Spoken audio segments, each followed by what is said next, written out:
Welcome to the eShopperReviews podcast, episode 6. This is the podcast for September 2021.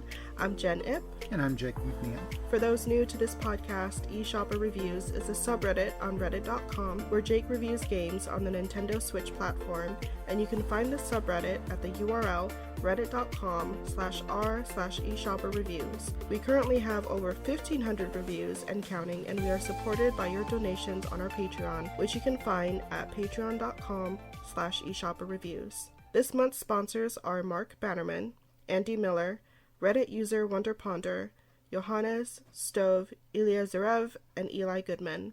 Thank you all for helping to keep the reviews coming. Now on to the discussion topics for today. Our patron-voted game is Tony Hawk's Pro Skater 1+2. I was kind of surprised that this was the game that was chosen. I kind of tossed this in there as they might want to see that. I'd heard some rumblings that people on the subreddit were interested in seeing a review for this, and I'd been holding off on buying it and hoping it went up for sale, but I figured, you know what, I'll put this in the vote, and if people vote for it, I'll go for that. And once again, they chose a game other than the big release for the month. And I know you love your Tony Hawk games. I really do. I'm a huge fan. I've actually not played the other versions of Tony Hawk 1+2. I played the originals back on the PlayStation and Dreamcast, back when they first released ages ago. And I absolutely love them. My favorite Tony Hawk games are probably, it sits on the cusp between Tony Hawk 3 and 4. I really like the more open-ended elements that 4 introduced, but I felt like the gameplay was kind of perfect in 3. And I've heard that 1+2 incorporates gameplay elements from 3, like the revert is the big one, because that's the one that lets you just keep doing your combo on and on until you can't keep it going any longer. And I'm really excited to be reviewing this one. Like I said, I wasn't expecting it to be chosen, but I'm kind of glad that it did, because I can't wait to get my hands on this one. So thank you guys for voting for this. On the topic of requests, Marc Bannerman has joined the 300-pound gorilla tier on Patreon, and he has requests that you do a review for Meat Boy Forever.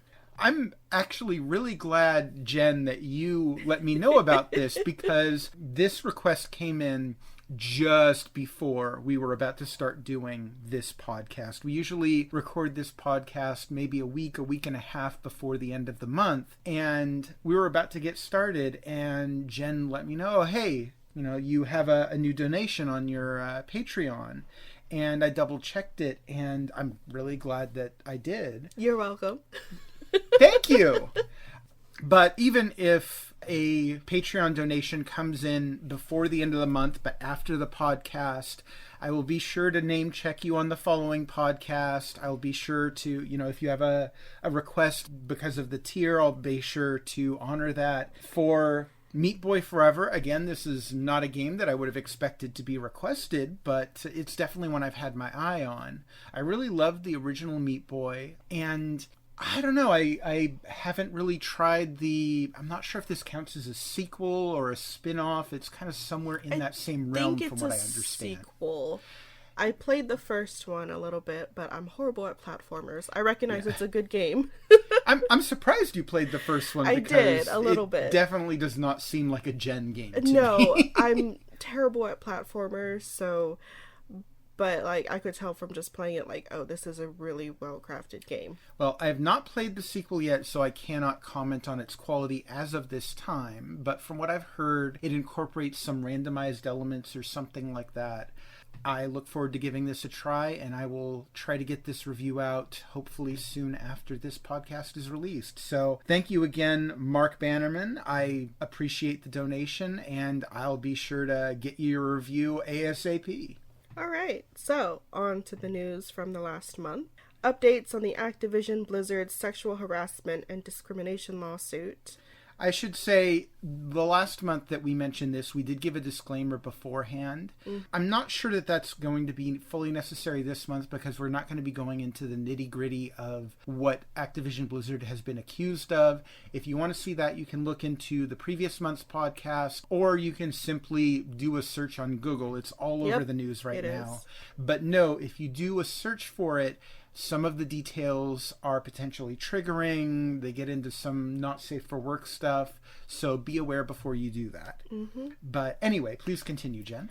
Well, J. Allen Brack leaves Activision Blizzard to be replaced by Jen O'Neill and Mike Ybarra as the new heads of Blizzard Entertainment. J. Allen Brack has been kind of a target of a lot of ire, even before this whole controversy came up. He was the guy who was basically the one in charge when the whole Blitzchung controversy happened, and he gave a non-apology apology in response to that. And yeah, it's been a long time coming, him leaving, as far as I'm concerned. Mm-hmm. As for the two that are taking his place, Jen O'Neill and Mike Ybarra, Jen O'Neill was formerly the head of Vicarious Visions, which, hey, good on her. Vicarious Visions has done some excellent work in the past, so hopefully the change in management will be a good thing for them. Yeah. And Mike Ybarra joined the company in 2019 as Executive Vice President and General Manager of Platform and Technology in charge of Battle.net. Note how the only people specifically named in the legal complaint that started all of this are Brack and Alex Afrasiabi. Sorry if I butchered that name. So to me, when this was announced, it kind of felt like Blizzard was just kind of cutting off the most front-facing people in this whole controversy. They weren't looking for full accountability, just, well, let's take our lightning rods and put them out there and, send them to the wolves, so to speak. So I would say this is an issue that's not going to stop unless people stop paying attention to it. But on that note, I figured, okay, we'll get more news on this at some later point. No, we got tons more news on this month. Jason Schreier reports Blizzard's head of HR, Jesse Muschuk, something like that, is also no longer with the company. Mm-hmm. IGN reports that Blizzard developers Luis Borrega, Jesse McCree, and Jonathan LeCraft are reportedly no longer with the company. Apparently, at least a few of these guys were tied to the so-called Cosby Suite, which apparently there was actually a room that they had that had a giant photo of Bill Cosby. This was after all the sexual assault allegations against Cosby, and they did it specifically because of that, like so they could joke around about sexual harassment and stuff. It's not funny. Yeah. Coalition of Activision Blizzard employees calling themselves the ABK Workers Alliance rejects Activision Blizzard's choice of law firm. Activision Blizzard was apparently trying to insinuate that the law firm that they were associated with, Wilmer Hale, would be a good third party to investigate the company for sexual harassment or something like that. You know, a good impartial observer or something. The problem is Wilmer Hale has a history of siding with the corporate. Yeah, yep, exactly. So, of course, in the list of complaints that were sent to Bobby Kotick from the employees, the top one was, this law firm is not an impartial observer at all. They're not impartial in any sense of the word. These are union busters. They are, basically, they're in the pocket of corporate. I mean, I quote, has a history of discouraging workers' rights and collective action and tends to protect the wealthy and powerful. Yeah, so this is a sure sign more than anything that regardless of all the people that Activision Blizzard is dropping, that they're not changing their colors just yet. They don't have to. They can drop a few people and just keep being the same company they always have been. Activision Blizzard faces a second lawsuit from investors for failing to properly disclose its ongoing abuse and harassment issues. Yeah, I mean, I don't know what more to add to this. Investors are clearly not going to be happy when the company's stock drops because their managers are sexually harassing their employees. California expands its lawsuit against Activision Blizzard. Yeah, apparently California is now saying that Activision Blizzard has been pressuring employees into non-disclosure agreements so they don't talk about these issues. They've been shredding documents so that there's no proof. Like, they're still doing some really sleazy stuff. Activision Blizzard, for their part, responded by saying, we've complied with every proper request and we've provided them with clear evidence that we don't have any problems whatsoever. And yeah, it all sounds like just so much noise. And If you don't believe them, I can't blame you for that, because I certainly have trouble believing them myself. I mean, here's a quote. As a contract employee, I feel there's a lot of pressure to excel, impress, and move through the ranks as fast as you can before your contract ends and you're forced to go 3 months without income or find another job. Yeah, apparently the issues go beyond just the sexual harassment and discrimination. There's a lot of worker discontent among the company, and understandable too, because this is a company that multiple times in the past, despite that their profits go up, they end up laying off a round of employees after the fact. So even if they manage to account for the harassment and discrimination issues, this is still a company that has some skeletons in its closet. Activision Blizzard changing the name of Overwatch character Jesse McCree and other characters named after developers involved in the lawsuit. Again, this kind of just makes sense. You have a character in the game named after someone who is responsible for the Bill Cosby suite. Yeah. Yeah. So, yeah, this only makes sense. And as I understand it, I am not an Overwatch fan like you are, but as I understand it, there's already been hints in the game that McCree isn't his real name anyway. Kind of, but the game itself does not focus a lot on lore. Yeah, but there's a lot of lore surrounding it. Like, there's all the video shorts and everything. Yeah. So, in response to all of the horrible stuff that's been coming out of Activision Blizzard, eShopperReviews has introduced bad behavior profiles. Yeah, this was something where I said last month that I was going to start posting on reviews when a game company had done things like Activision Blizzard did, or I mentioned Ubisoft as well, being a company that has a history of this kind of stuff. But I felt like just, writing a little something in the review itself, number one, might get frustrating for people who just want to read the review, but number two, doesn't really cover the whole topic. I can't go into everything Activision Blizzard has done in their history in every review, because then it just becomes an encyclopedia of all of the bad actions of the company. So we'll every just make review. An actual encyclopedia. Yeah, exactly. So I have started compiling every news story I can on the things that we as gamers and fans and, just regular people tend to find as, I've called it, unsavory or distasteful that these game companies have done, and compiled them into one page for easy reference. Something that I didn't want to have to do myself. I'd hoped that someone else somewhere online had done this already. It seemed like a common sense thing. Someone must keep a record of this stuff, and I could not find it. So I'm like, well, be the change kind of thing. So since I wasn't seeing it, I decided to do it myself. And I'm not just limiting this to abusive employees.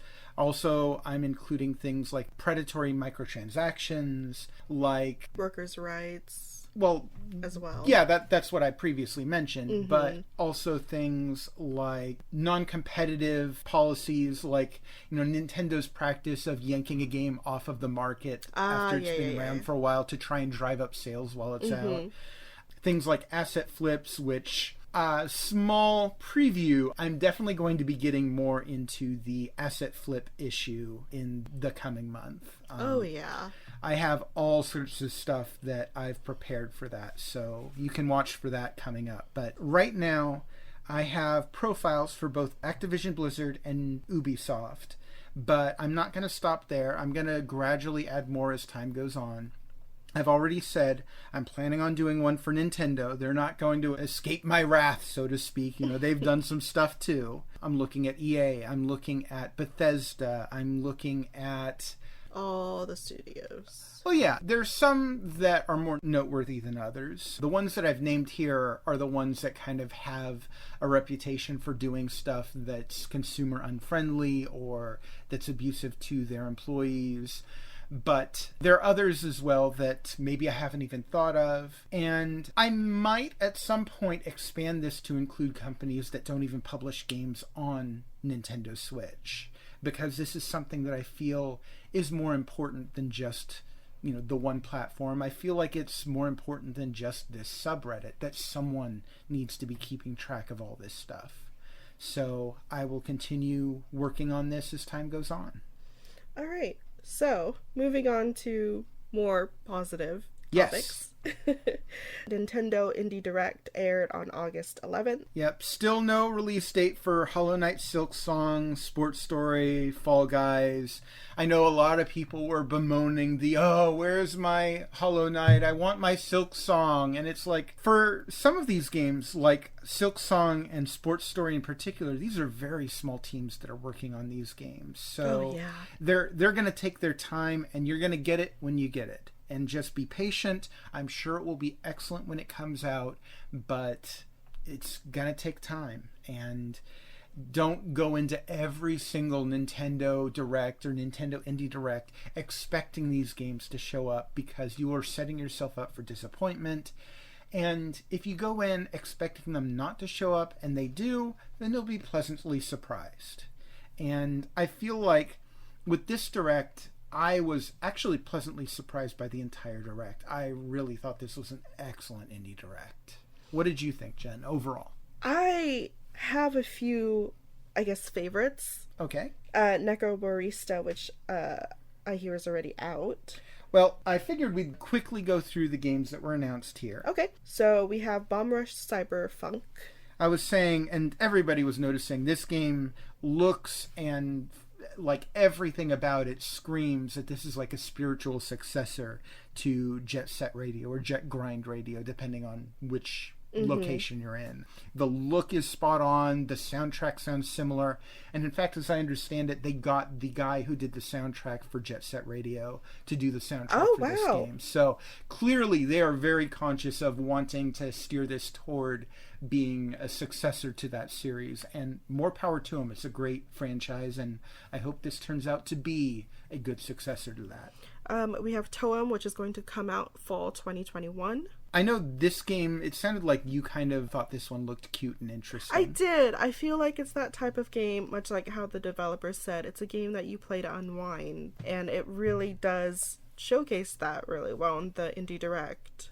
I can't say that this game particularly appealed to me, but I was fascinated by the fact that it seems like we've gotten a lot of photography games this year. Yes, we got new Pokemon Snap. I know there was the Alba game that came out earlier this year that had photography as a focus. And there were a few others that I'm just forgetting right now, but it's kind of interesting to see that becoming a trend. We have Loop Hero coming out holiday 2021. I've heard really good things about the PC version of this game. It's apparently kind of becoming a cult hit in its own right, so I'm glad it's coming to Switch. I look forward to playing it. We have Far Changing Tides early 2022. This one has already been announced previously, but it was good to see more of it. And as I'd mentioned before, I previously reviewed Far Lone Sails, the predecessor to this game, and I thought it was an excellent game. So the sequel looks good. Very atmospheric. Yeah, I really like the water effects in this. And even though it looks like its predecessor, it's going to be played on a 2D plane. You get a lot of this looking off into the distance and seeing all of the scenery of this post-apocalyptic flooded landscape, and looks good. I look forward to playing it. Necrobarista Final Pour. This one, by the time we're recording this right now, has already been out for a few weeks. It's already racked up some good reviews. It's apparently a pretty good kind of visual novel style game with a unique kind of anime 3D art style of sorts. I don't know much about it beyond that, but I've heard it's good. Garden Story. This one, again, was shadow dropped as soon as it was announced, and hearing good things. I have not played it myself. I can't really comment too much about it. I've heard that it's like a more action-focused, like Stardew Valley type game. It looks like it. This one I thought was very amusing. Boyfriend Dungeon. Yeah, this one had been previously announced, but there was no release date attached to it. Actually, a lot of these had been previously announced, and they just shadow dropped it on the day. Kind of a action RPG. It also has like some dating elements where you're dating personifications of your weapons. Yeah. Then we have Axiom Verge 2. This one I actually reviewed this month, so we'll talk about this a bit later. Oh, okay, cool. Shovel Knight Pocket Dungeon, holiday 2021. This one looks really good. It looks great. I definitely look forward to playing this one. I really love the original Shovel Knight, and this does not look like it plays anything like that, but that's perfectly fine because I can also dig a good dungeon crawler. I can also dig a good puzzle game. You love your puzzle games. Yes, I do. And this looks like it's going to be a really interesting mix of the genres. Islanders Console Edition. Again, this is one I reviewed this month, so we'll talk about it in a bit. Metal Slug Tactics coming out 2022. This I actually want to play. Which is surprising, because you're not big into tactic games, are you? No, I'm not. Normally I'm not. This game was previously announced at the game... Oh, I forget what it's called. The game something. I don't know. The one that wasn't E3. And they didn't announce a platform for it. And the moment I saw it, the moment I saw the art style, the moment I saw it was coming from Dotemu or Dotemu, I don't know how it's pronounced. The moment I saw it, I'm like, yeah, this is going to come to Switch. There's no way that they're not making it looks Switch. great. I love it. It absolutely does. It looks like it's really faithful to the classic, run and gun shooter type games. I love the animation, the pixel art style. It reminds me of being back in the arcade. And unlike you, I am a fan of the tactical RPG style games. So I'm definitely looking forward to this. Tetris Effect Connected. This one, if you've seen it, it's been on a lot of other platforms, and it's already gotten rave reviews on other platforms. A lot of people are saying it's like the best version of Tetris.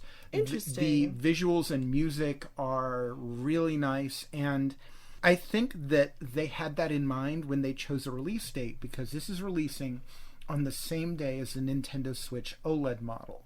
And I have to think that somewhere in the back of their mind they were going, this game is going to look beautiful on that OLED screen. Oh, it's going to look fantastic. Yeah, so I know a lot of people, when the OLED model comes out, are going to be getting Metroid Dread alongside it, because that also releases that day. But if you're looking for another good kind of showpiece game to really show off that bright screen, Tetris Effect Connected is going to be a good one to look for. Astroneer will be coming January 2022, but it has been out for several years now on PC. Yeah, this looks interesting. I'm not sure it's super appealing to me, but okay. 100 Days Winemaking Simulator. This one kind of appealed to both of us, I think. Yes, because we both love our simulation games. We do. I'm very curious to see how it plays. Me we'll too. See soon. Slime Rancher Portable Edition. I've heard good things about the other versions of this game. There have been many times where I've thought about buying it on PC. Many times, but I still haven't played it, but heard good things. Well, apparently this got shadow dropped when they announced it. I have not had the opportunity to pick it up yet, but at some point I'm sure I will. I've heard good things. Lumberjack 2022. Lumberjack. Oh, there we go. Thank you. It's coming 2022. Yeah, I have to admit the trailer for this did not look super exciting to me. Not really. I think, again, it's one of those games you play to wind down. Maybe. This is coming from Armor Games, who they made Solus 128, Jet Lancer, and Ita. And all of those games are generally well received, so probably this game will be too, but I don't know. We'll see when it comes out next year. Curious Expedition 2. This was another one that was shadow dropped. A lot of shadow drops in this game. Oh, yeah. Again, this one didn't super appeal to me, but okay. Gang Beasts comes out fall 2021. It kind of has some really interesting physics going on. Yeah, it looks like kind of a party brawler type game. Yeah, it reminds me of Fall Guys. A little. And then the last one, which I am curious about, Eastward. Yeah, Eastward was announced a while back, but we didn't have any date, and it kind of seemed like it had been but now we do. Yeah. Now it's specifically announced for September 16th, so just a few weeks away at this point. The pixel art here looks really pretty. If the song that was in the trailer is an indication of the soundtrack, I'm really going to enjoy this soundtrack, apparently. I'm looking forward to this. It's looking really good. All right, so next bit of big news. Pokemon Presents aired on August 18th. Yeah, there weren't any major new games announced in this, but they had a lot of updates on previously announced games. Oh, yeah. No Pokemon Sleep, though. Don't know whatever happened to that one. I don't know. Maybe it's shelved and they're just not talking about it. So, the little bits are they announced updates for Pokemon Cafe Mix, which they're dubbing Pokemon Cafe Remix now. Mm-hmm. Some new updates for Pokemon Go. New characters releasing for Pokemon Unite. Which I still have to try. A new update for Pokemon Masters EX. But the big things with this particular Pokemon Presents were that they showed more content for both Pokemon Brilliant Diamond and Shining Pearl, as well as the big one, Pokemon Legends Arceus. Oh my gosh. I know everybody on the internet is swooning over the new form of Growlithe. And I'm like, it's cute, but it can't see. And I'm really hoping the Arcanine form will be a bit more ferocious and, we get to see the eyes. So, for those in our audience, you should be aware that Jen is a very proud dog mama. Yes, I am. She loves her puppers. Yes, I do. So she is a very discriminating and discerning individual when it comes to... I'm sorry. I would like my freaking dogs to be able to see. Okay? But I think the big thing for most people, when it came to this entire direct, was actually seeing more of Pokemon Legends Arceus. And one of the things a lot of people worried about with the earlier footage was it seemed like the animations were low quality. Yes, and just it overall did. It kind of looked iffy. And I feel like everyone was put more at ease by this trailer because it looked like there'd been a lot of improvements. Yeah, lots more polishing and things of that nature. Yeah. I would say it still doesn't look graphically impressive. It's still not like, oh, this blows me away. But it looks good. And just getting a more open world Pokemon game. I mean, that's what people have been asking for decades now. Yes. So it's good that we're finally seeing something that looks kind of in line with what people were hoping for.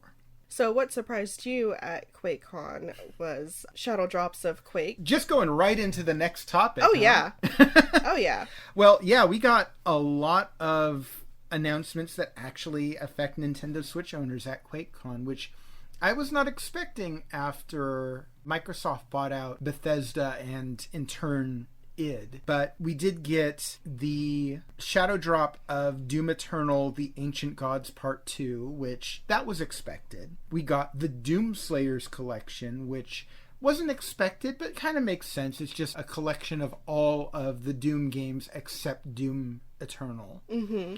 And, well, all of the Doom games released on the Switch, I should specify. And then we also got, again, a surprise shadow drop, a Nintendo Switch version of Quake, along with, versions for other platforms as well, which, again, totally unexpected, very much appreciated. Quake is one of the most classic first-person shooters. Like, aside from Doom itself, Quake is probably the one that kickstarted the genre when it came to full 3D rather than just kind of the fake 3D. Interesting. I didn't know that. Yeah, it was one of the earliest games in the genre. I'm not sure if it was the first, but if not, it was definitely one of the most influential earlier games in the genre. So this new release, I've heard it kind of polishes up the visuals a little bit. I have not played it yet, but I've heard good things. I'm sure I'll get to it eventually. All right. So, the next bit of news, which kind of big. Mm-hmm. According to Famitsu, who tracks physical game sales in Japan, all 30 of the top 30 best-selling games for the week of August 2nd through August 8th were Nintendo Switch games. Yeah, this has not happened for 30 years. Or is it 30 years? Hasn't happened since November 1988. Yeah, that's over 30 years. Wow. Yeah. So, at that time, the top 30 slots were all taken up by original Famicom games, the original Nintendo Entertainment System. So that's an idea of how rare an event this is. All 30 games were taken up by Nintendo Switch games in Japan. And again, this is just tracking, I believe, physical sales. It's not even tracking digital sales, which I'm sure a lot of Nintendo Switch games that are just digital would also be on this list if it was tracking those. I didn't want to go over every game in this list because we'll be doing it forever. Mm-hmm. But I figured we could discuss maybe a few of the highlights.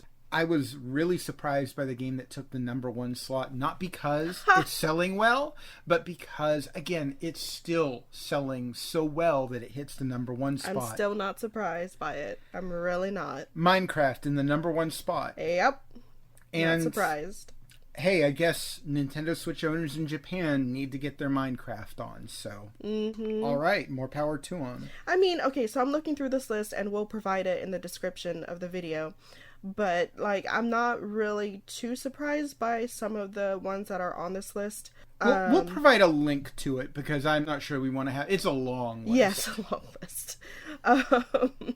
But, yeah, some of these I'm not too surprised by. Some of these are obvious, like Legend of Zelda Skyward Sword HD. Yeah. That's a major new release. Of course that's going to be in here. Yeah, and new Pokemon Snap, of course. Mario Kart 8 Deluxe, that's always in the top selling list. That's never not going to be within the top 10 or so. This Drum and Fun game by Bandai Namco, that's interesting. Oh, Taiko no Tatsujin. Yeah, we get those games over here too. Really? Yeah, I have not reviewed the latest one in that series yet. I'll probably have to get around to it at some point. Right. Those are taiko drumming games where you're using motion controls to actually drum. Yeah, like that one to me is probably the most surprising on this list. Everything else I'm kind of like, yeah, that's about right. However, what was even more surprising than Nintendo Switch taking up all 30 spots for the first week of August was that the next week they did it again. Oh. And I'm looking at the top one and I'm like, what? Yeah, apparently that was a new release. The #1 spot the following week was Yu-Gi-Oh! Rush Duel Saikyo Battle Royale. Oh my goodness. I remember playing Yu-Gi-Oh! In middle school. I have not played a single Yu-Gi-Oh! Game, so... This one has actually been announced to be coming to the West, so we will be getting it at some point. And I imagine I'll probably end up reviewing it at some point. And then I'll be playing my first Yu-Gi-Oh! Game, I guess. Have fun. But everything else on the second list... Yeah, we still have Minecraft featuring pretty high in the #3 spot. Still have Mario Kart 8 Deluxe really high. Ring Fit Adventure, Skyward Sword. Again, not too much that's super surprising here. There are a few that are kind of, I would not have expected that. But again, I don't live in Japan. I don't know what they're enthusiastic about. Okay, so... The Olympics have been going on lately, and Mario and Sonic at the Tokyo 2020 Olympic Games is #20 on the list. Ace Angler, which I don't think has been released here, is on the list, and it's like, I guess they like their fishing games? I mean, it's relaxing sometimes.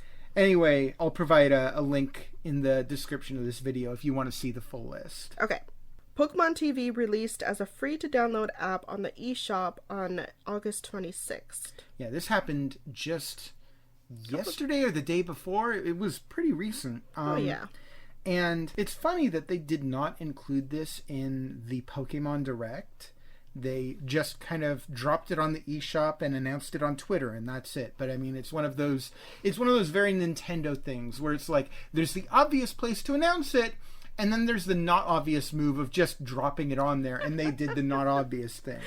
And the interesting thing about this is we've been wanting Netflix on the Nintendo Switch since the Nintendo Switch came out. It has Hulu, it has YouTube, it has a few smaller apps like, I think there was an anime app or something, but no Netflix. For that matter, no Disney Plus, no Amazon app.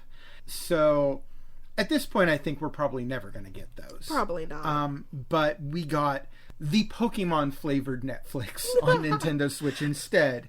And I checked this out. I've not written a review or anything yet. At some point, I may take up a week and just review a bunch of apps on the Switch, since there's a lot of software on the Nintendo Switch that's not actually a game.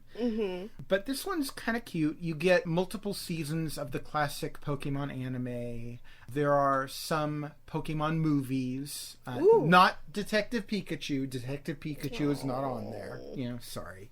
And they even have video footage of various Pokemon tournaments. The actual video game, the card game. So for maybe older people who are less interested in the anime cartoon, which I don't know. I like the anime. I thought it was cute. But if that doesn't interest you, maybe watching footage of the tournaments would. And they have that on the app, and interesting. All right. So let's talk about the highlights for eShopperReviews that was covered in the month of August. Just a note here, these are not necessarily games released in August, but games reviewed in the last month. And we'll start by talking about the best games. Yes. Great Ace Attorney Chronicles. This was the Patron-Voted game for the last month. And again, thank you, Patreon patrons, for selecting this game because you picked a very good one. I actually got to see you play some of it, and I was impressed. Yeah. The gameplay is more or less spot on for the series. They introduced a few new elements, like there's this new character, Herlock Sholmes, who... Gee, kind of wonder who he's based on. But at certain points in the game, he'll do this investigation thing where he'll look at someone and he'll be like, oh, well, I deduced that this is happening and they did this and that and the other. And the big joke is that this character is a complete buffoon who doesn't know what he's talking about. And so you have to go in and then you have to correct his observations. And that's kind of one of the major new elements that's introduced here. Another major new element is that you now have trials with a jury of multiple individuals, and you need to convince each of them to do, you know, like some of them might be judging based on one criteria or another, and you have to kind of sway them in your favor. And ultimately, this works out more or less the same way as trials used to work out. You're still kind of pointing out the contradictions in witness testimony, but now you're also pointing out the contradictions in different jurors' points of view. Like, well, your point of view differs from his point of view on the same issue. You say this and he says that. Which of those is true? To kind of convince them to change their vote. But I'd say, while there are definitely new gameplay elements here, the one that really shocked me for this game, and again, I loved this series all the way since it originally was introduced in the West on the Nintendo DS, the visuals in this game are really beautiful. They do a really great job of taking the same style that was in the classic kind of anime-styled 2D games and reimagining it in this kind of cel-shaded style, complete with these beautiful animations that really make the characters just really expressive. I absolutely love this game. It is fantastic, and it is definitely my favorite game for the month, although not my only best game for the month, of course. Okay, well then let's talk about the second one, which is Axiom Verge 2. So we discussed this a moment ago, being shadow dropped in the Indie Direct, and this is, of course, the long-awaited sequel to Axiom Verge, classic Metroidvania game, and I actually think I like this one better than the first one. I feel like they do a good job of making the areas in the game look interesting. The abilities are completely different than what you could do in the first game, and even if you didn't care for the first Axiom Verge, I would say this one might still be worth trying because it plays like a very different game.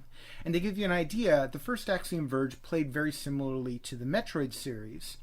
And you had, you know, projectile weapons, you had a gun that you would fire that you got different upgrades for.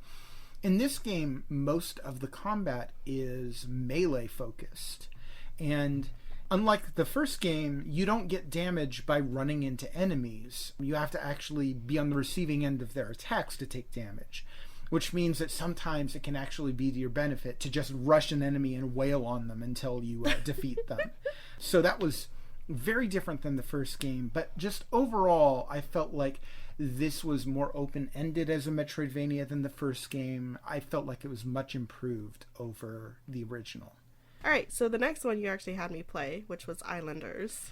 I've given other games this month higher grades, but I don't think any game this month captured me as much as Islanders did. Really? I've been playing it for hours and hours on end. I love this game. And I gave it an A- instead of, you know, a higher grade because while I'm partial to this game myself, I can definitely see how others might not be. See, I would give it a B. Yeah, there you go. You obviously enjoyed it less than I did. And I could see the reason for that, because the reason you gave me was something that I'd already mentioned in my review, which is it feels like this game could do with a bit more depth. I don't know how it would introduce that depth, because a part of the appeal of this game is its extreme simplicity. It's very elegant in its design, and I feel like I'm not sure how you would add depth without harming that element of elegant simplicity. Yeah, that's fair. But while it might not be for everyone, I love this game. It's fantastic. And we're not even talking about, geez, I need to actually mention what this game is and what it's about. So it's an island builder game. Yeah, you get to various randomly generated islands, and you are placing different structures on the island. It's kind of like a simulation style game, like a SimCity or something like that, except for there are no resources to manage. You don't have to keep track of any resources. You are only concerned with placement. And every different structure that you're placing has things that it wants to be next to and things that it doesn't want to be next to. And so you're kind of trying to find the ideal placement for everything so you can rack up the highest score. And then when your island gets too full, you can scrap that island and move on to another island while keeping your score. And you're basically just trying to get the highest score possible. It's very simple. It is very simple, but I feel like that's also one of the appeals to the game. Okay, so next one. Blaster Master 03. This is another great Metroidvania.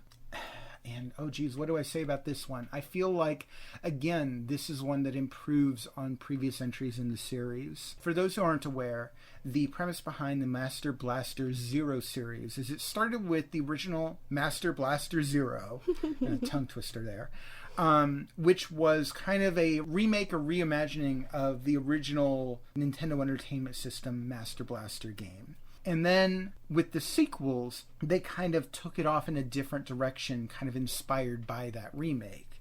And Master Blaster 03, I feel like it builds on what was already present in the previous games in the series, but it does so in a way that actually has a more open-ended world, a more interconnected world that I feel like makes better use of those Metroidvania elements, while still keeping some of the unique gameplay of Master Blaster 02 in particular, where you had this mechanic where you powered up your vessel by dropping down from a high location.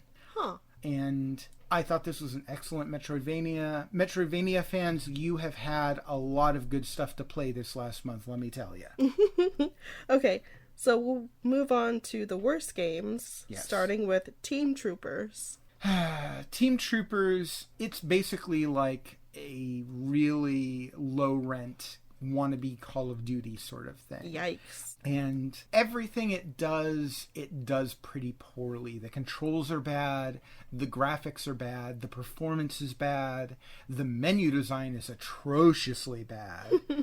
And it's very multiplayer focused, and nobody is playing this game online. So even if you can look past all of the many, many issues this game has, the only people you'll be playing against are bots, and it's just kind of pointless. I do not recommend it. Okay, next one. Brave Match.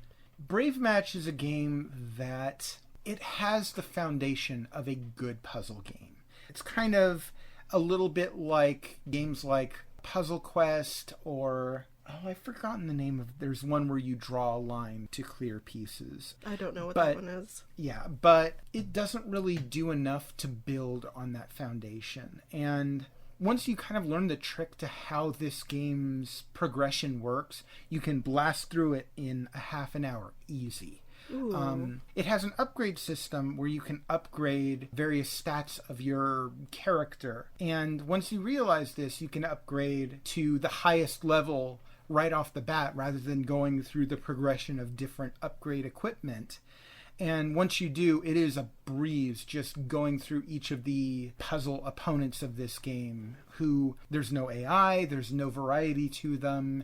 It's very bog standard boring. And I feel like you could have used this to build a much better puzzle game. The elements are all there, but they didn't, and the result is a game that's just not worth it. Like I said, once you kind of figure out how it works, you can easily get through everything there is to see in the game in a half an hour, and you'll never have any reason to come back. Okay. Next one is Virtual Battle. The funny thing is, in preparation for this podcast, I've gone back and looked at this game and looked back at my review of the game to kind of refresh myself on it, and I've done this multiple times, and as much as I try to, I can't, like, this game is not very memorable. I can't think of anything interesting to say about it. It has a blocky appearance. It's a third-person shooter, but I mean, there's just not much to it. It's just not noteworthy in any way. All right, so the last of the worst games is Gun Skaters. This is a pixel art kind of party game where you have people in an arena who are shooting at each other, but they're on ice skates. And so the controls are all wonky and weird, and you're trying to account for that while you're trying to shoot other players. It's an interesting idea, but it just didn't make for a very fun game. The controls were very intentionally bad, but just because they're intentionally bad doesn't mean that it's fun. And this just wasn't fun. Okay, so we have a couple of hidden gems. The first one is Astalon, Tears of the Earth.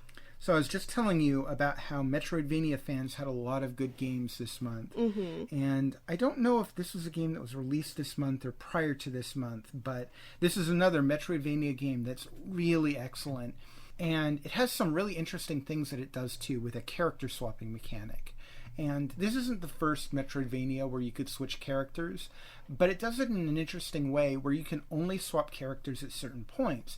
And it uses this to really make you think about where you can get to with each individual character to try and find new areas. Like maybe one character jumps higher than the others, or maybe one character can fire projectiles so they can get to a switch that the other characters can't.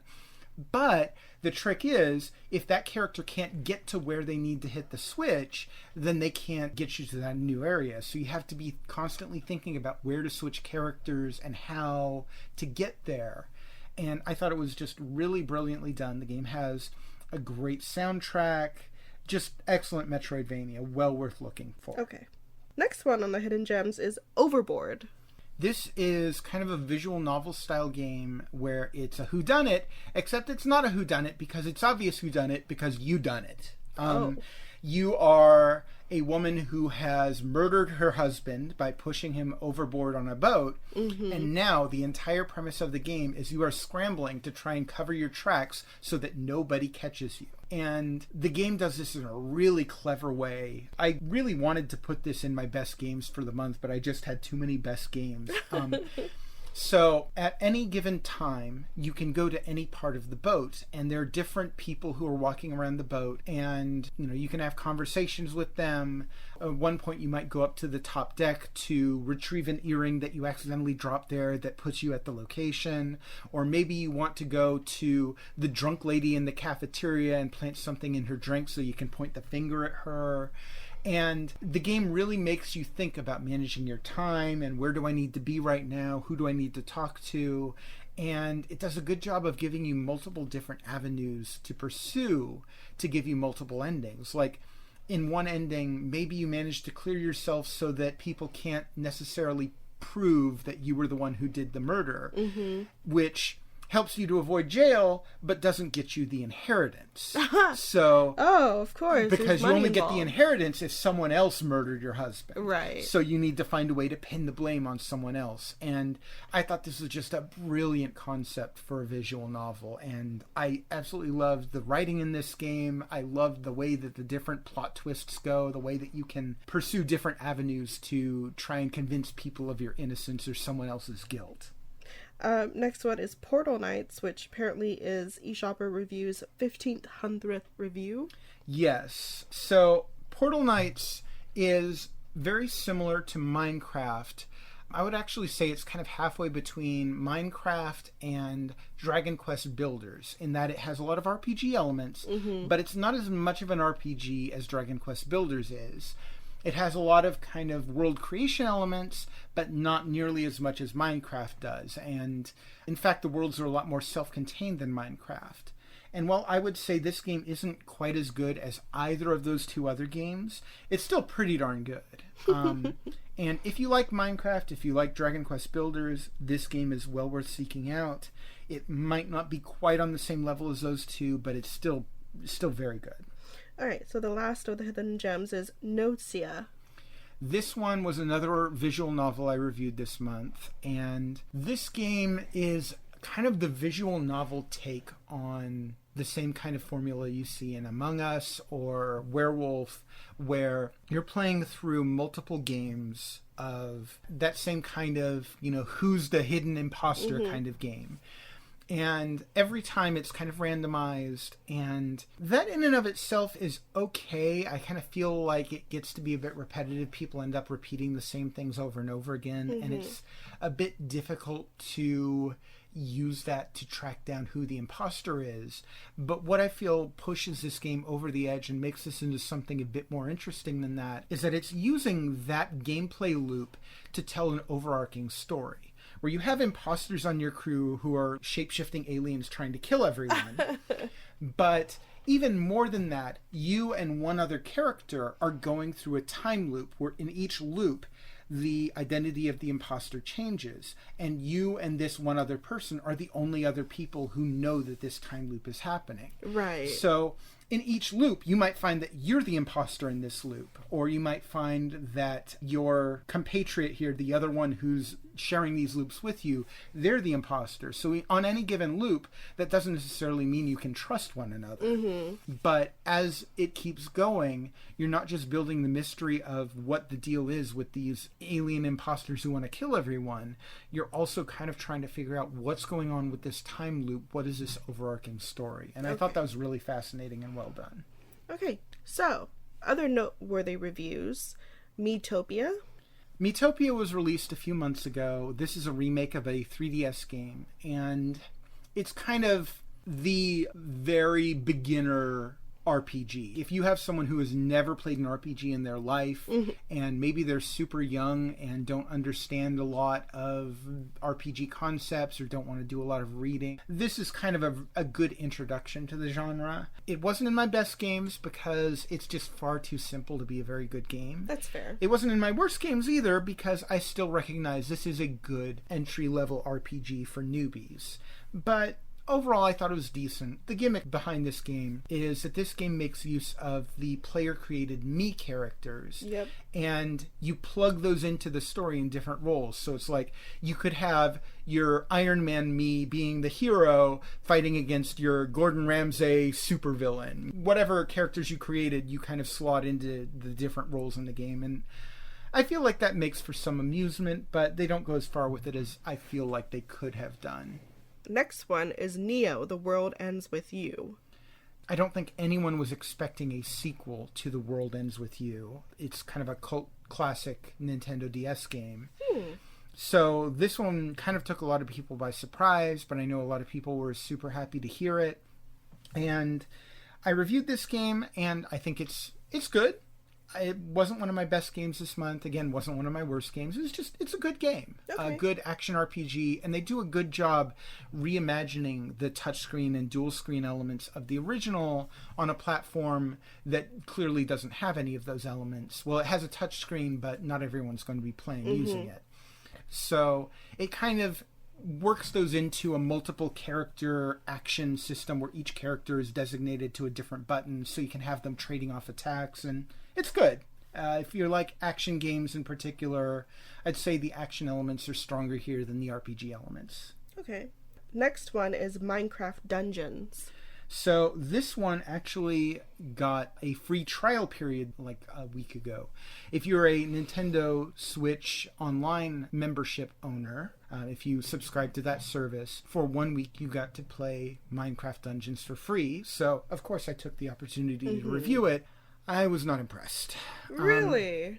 I didn't find this to be one of the worst games this month, but I thought it was really mediocre. It's kind of a Diablo-style game, but you don't get loot fast enough. There's not enough ability to change or alter your character. It has the same look of Minecraft, but it doesn't do anything with the gameplay of Minecraft aside from you can have enchantments that alter your stats of your equipment in some ways.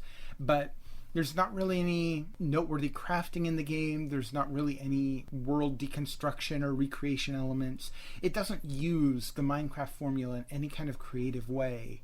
And so as a result, it's not as fun as Diablo on the kind of the action RPG side of things, and it doesn't do anything with the license that it's using. It's just kind of blah.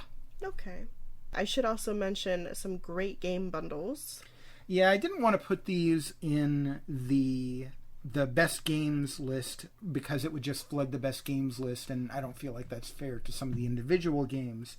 But I had a whole week of game bundle reviews, and I wanted to mention them here because some of them I feel like they're either really good deals or it's a really good collection of games. So there was the Ace Attorney Turnabout Collection, which includes all of the Ace Attorney games that are released on Nintendo Switch so far, including the Great Ace Attorney Chronicles, which I mentioned a moment ago. Again, a really great collection of some really great visual novel style games. There's the Doomslayers Collection, which I mentioned previously was kind of shadow dropped at the QuakeCon event. And this is a really great value if you have not previously gotten any of the Doom games on the Switch. This is every single Doom game released on the Switch except for Doom Eternal, and it's a really good price too. Like, even if you are only looking to get just the Doom reboot that came out in, I think, 2016, this is actually... You might as well just get this instead of the Doom reboot. It's a really good value. There's the Vasara Collection, which is a good collection of shoot-'em-up games, shmups. Risk of Rain 2 plus Risk of Rain 1, which it's only available in physical form. And if you buy the physical copy of this game, it includes both games on the cartridge. And it is actually cheaper to buy this package of the two games than it is to buy Risk of Rain 2 on the eShop. Okay. If you are looking to buy Risk of Rain 2, do not buy Risk of Rain 2. Buy Risk of Rain 2 plus Risk of Rain 1 because it is a better deal. It is cheaper to go that route. And finally, Child of Light Ultimate Edition plus Valiant Hearts The Great War. This is a very weird bundle. Like, these two games have almost nothing in common with each other than they're both published by Ubisoft. Okay. Child of Light is kind of a fantasy-ish RPG with slight Metroidvania elements. And Valiant Hearts The Great War is a puzzle platformer set during World War I. Again, two games that have nothing to do with each other, but they're both solid games. And so this is a good bundle, even if the games are so wildly different. All right. This is normally when we ask our patron-submitted questions, but we did not have one this month. As a reminder, Patreon donors who contribute any amount can have their questions discussed on the podcast, but we don't have any questions this month, so I get to ask Jake one of my own. If you don't like her question, it's your fault for not submitting a better question. So, Jake, if you could make a game of your own, what would you make? Oh, my. I've thought about this in the past, and I'm not sure if my answer would change now. I would actually have to sit down and really think hard about what I wanted to make. But there was one point in time when I came up with this concept for a game where you were playing a spy at a dinner party and you had certain tasks that you needed to complete, and there were other players as well, kind of almost a little like Among Us, but this was well before Among Us became a thing. So what you were trying to do is trying to complete your tasks at this dinner party or resort or whatever without getting caught out by other players. So you would have to kind of try and blend in with NPCs so that it looked like you were just another NPC, when in reality you were a spy trying to complete your goals. And different spies could have different goals. Maybe your main goal was trying to catch out all the other spies, or maybe you were trying to get the secret documents before one of the other spies. Right. I feel like in the time since I had this idea, I've seen elements of it in, like, Among Us has some similar elements. Also, another game that I reviewed on the Switch, Hidden in Plain Sight, is a little similar too. Yes. But I feel like even now, even after I've played those games, this is still unique enough that it has a combination of those elements that I don't think I've seen before. And I'd kind of like to see if that could be done. Anyway, that's my idea. All right. Well, that wraps things up for this month's eShopperReviews podcast. Again, we want to thank all of our patrons on Patreon for contributing. Patron donors are the first ones to gain access to these podcasts, and if you are interested in becoming a donor, please check out our Patreon page at patreon.com/eShopperReviews. And once again, if you're curious to read any of the reviews or content mentioned in this podcast, you can find it on the eShopperReviews subreddit at reddit.com/r/eShopperReviews.